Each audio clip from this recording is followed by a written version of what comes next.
आता आम्ही आलो 100 फुटीला. 4 वर्षापासून इथे आमची ट्राय पडते. या वर्षी बघू लागते की नाही ना. या वर्षी लागेल का दादा?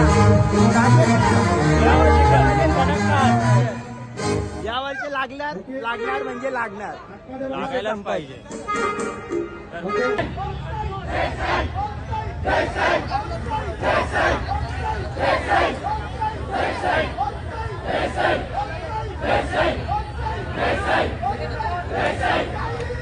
आणि हा 7वा तर यशस्वी कडक 7 ठरला जोरदार.